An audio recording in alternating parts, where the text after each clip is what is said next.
care that they need and that they deserve here in Albany, in Troy, and Hudson. Thousands more young people are getting the important sexual health education, honest education in schools across our community and in our public schools. I'm deeply proud of the work of our staff and students, and I'm so glad that we're here for those people. We have been in the crosshairs of politicians for years.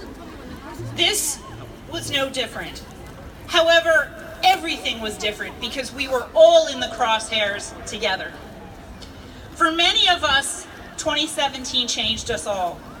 We came together as an army of shocked, scared, and angry people.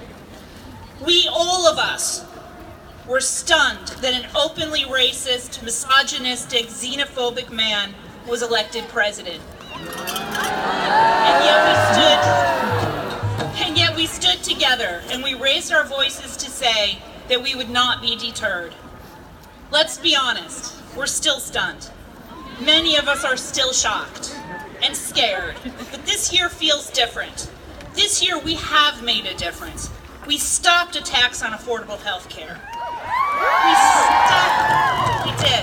We stopped attacks on Muslim bans. And hopefully soon we will stop attacks on dreamers. It is still important that we remain stunned. It's not normal what's happening today. It's not normal to target religious groups from entry into our country. We're shocked that immigrants continue to face this injustice. It is not normal for a sitting president to call other world leaders names, to taunt them about the size of their buttons.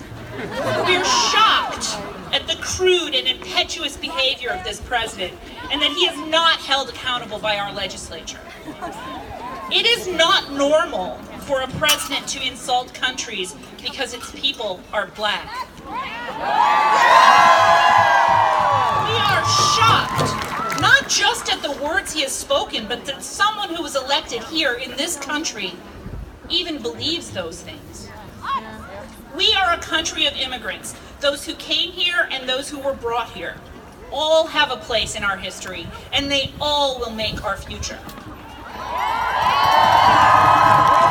It is not normal for a president to hold up totalitarian regimes for praise while insulting democracies for being weak.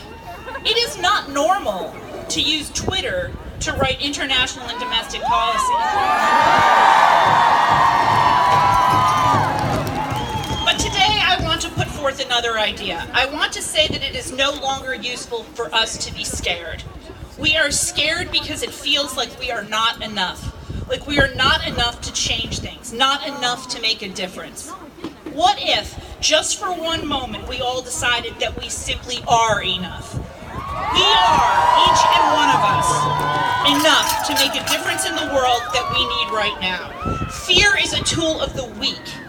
Fear is how we break down partnerships, cooperation, and love.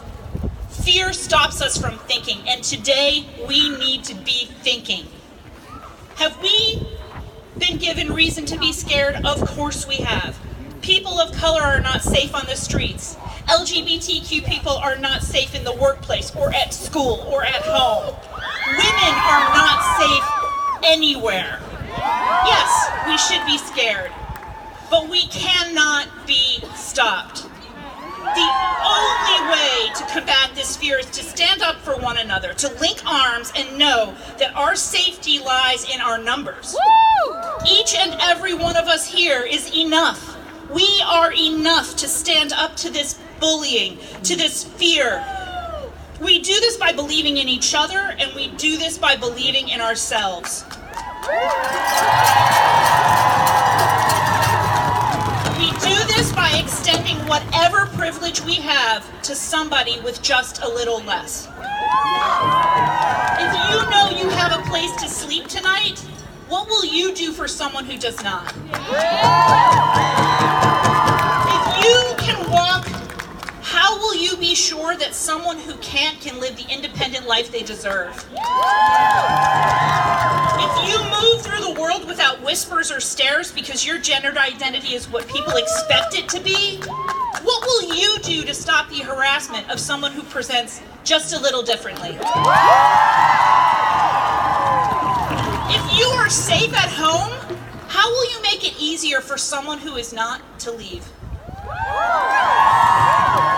All of these things are possible if you know, if you really believe that you are enough. You are enough to make a difference. You are enough to deserve a difference. You